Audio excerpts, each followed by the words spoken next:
Olá, queridos alunos e alunas, sejam bem-vindos a mais uma aula de História. Eu sou a professora Bárbara Lisboa, estou com cabelo curto loiro, vestindo uma blusa estampada azul marinho escuro e o tema da nossa aula de hoje é a independência e o primeiro reinado.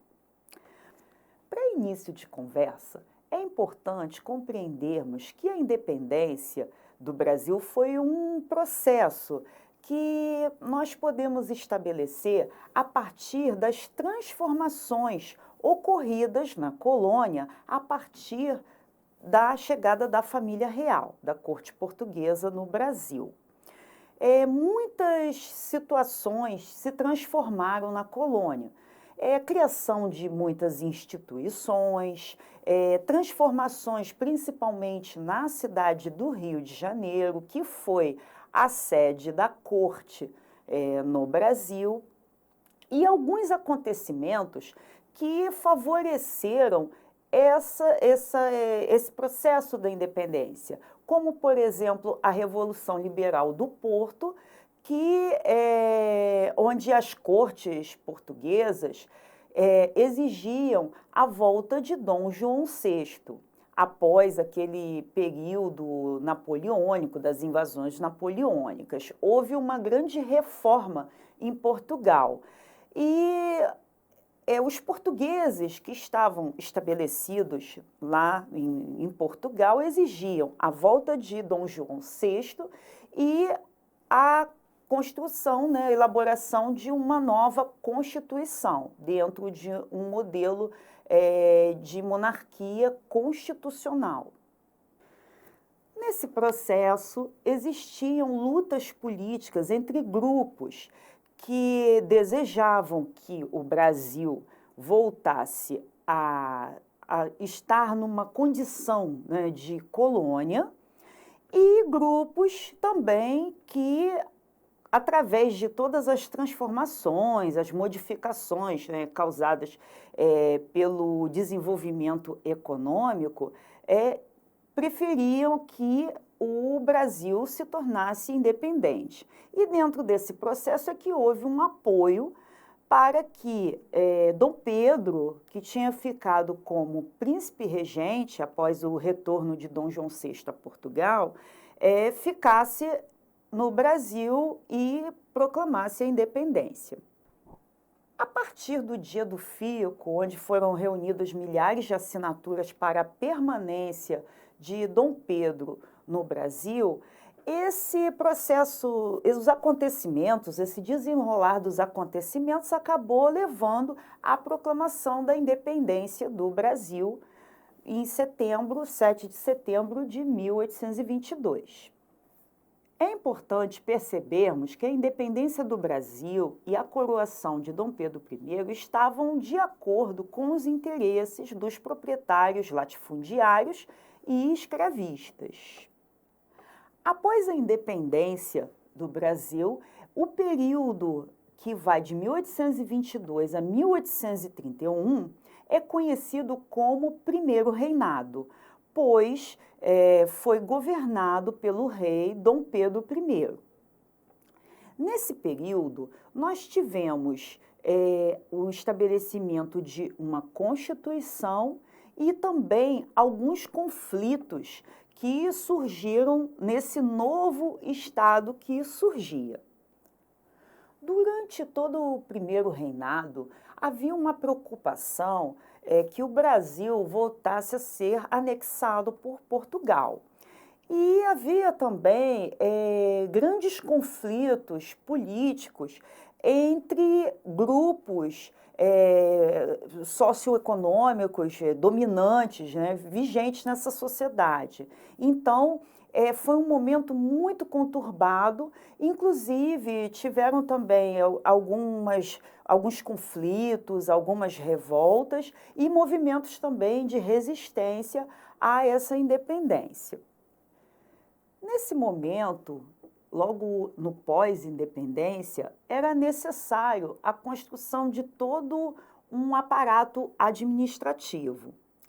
E iniciou-se o processo de elaboração da primeira Constituição do Brasil. Vocês se lembram o que é uma Constituição? A gente pode entender que a Constituição é um código de leis máximas, né, que regem um país. Só que a nossa primeira Constituição, ela foi estabelecida de forma bem diferente da nossa Constituição atual. A nossa Constituição atual, ela foi elaborada de uma forma bem diferente do que a nossa primeira Constituição, pois a nossa Constituição, que vigora, que é a nossa Constituição considerada Constituição Cidadã, ela foi promulgada, ou seja, ela foi o resultado de votações e debates entre deputados e senadores para leis que favorecessem a nossa sociedade. Já a nossa primeira Constituição, não. Ela foi outorgada, ou seja, ela foi imposta por Dom Pedro I e um grupo selecionado de políticos que estavam de acordo com seus próprios interesses.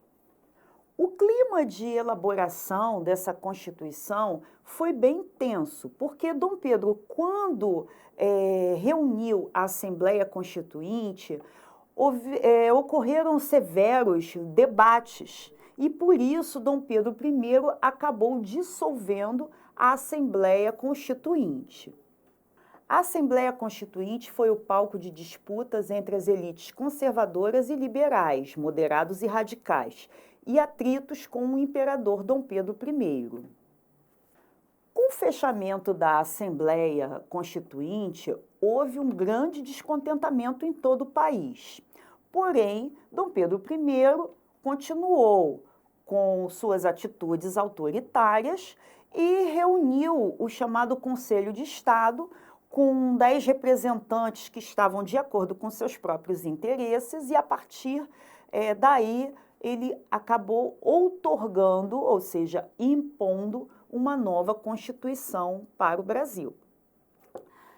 Entre as características dessa Constituição, que foi outorgada em 1824, nós podemos destacar uma monarquia constitucional, porém com características autoritárias, a divisão dos poderes em 4, sendo o legislativo, o executivo e o judiciário, e o moderador, ainda que estava acima desses outros 3 poderes. Esse poder moderador era exclusivo do imperador, que tinha até o direito de dissolver algumas decisões que vinham dos outros poderes. Além de tudo, as províncias não tinham autonomia administrativa, e sem contar que o voto era censitário e dividido em 2 momentos.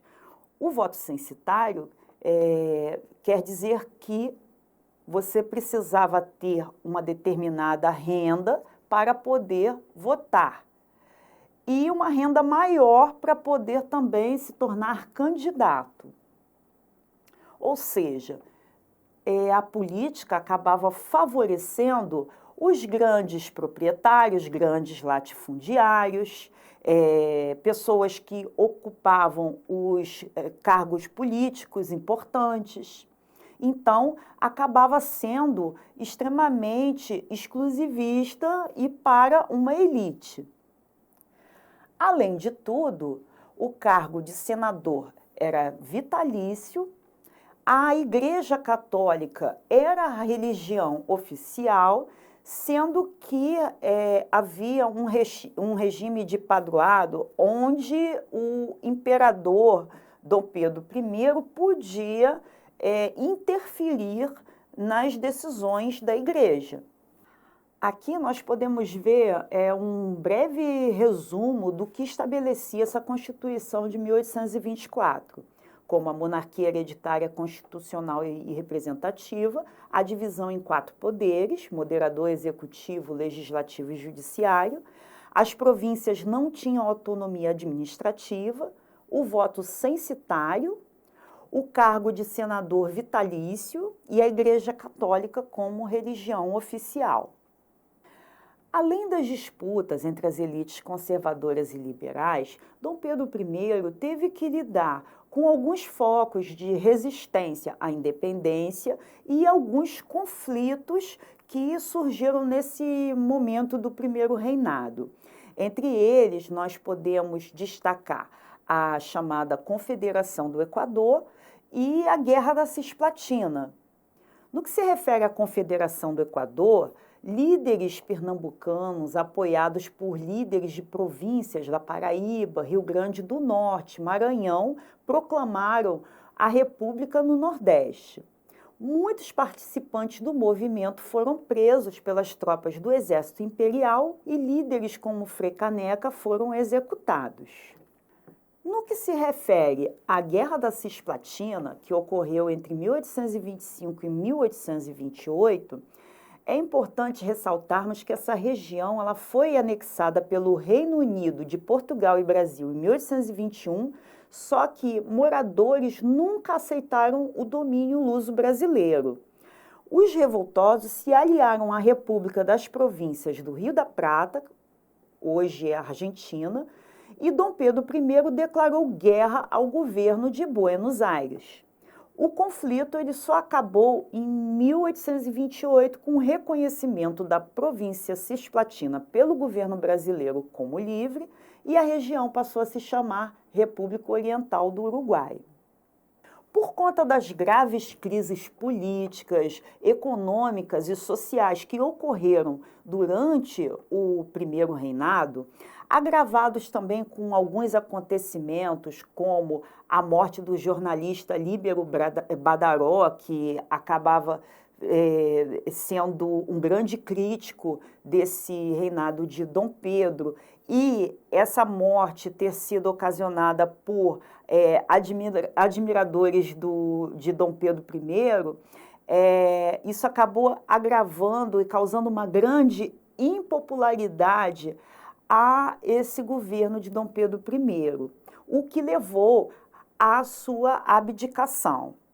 Um conflito que precedeu esse acontecimento da abdicação, ou seja, ele abriu mão do trono a favor de seu filho, que ainda era criança, foi o acontecimento da Noite das Garrafadas, onde portugueses e brasileiros tiveram um grande conflito e agressões nas ruas.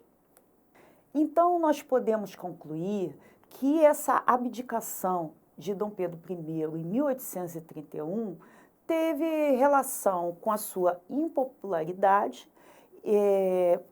em vários setores sociais, por consequências também do seu autoritarismo e dele não ter conseguido controlar as crises econômicas, sociais e políticas que surgiram nesse momento do primeiro reinado.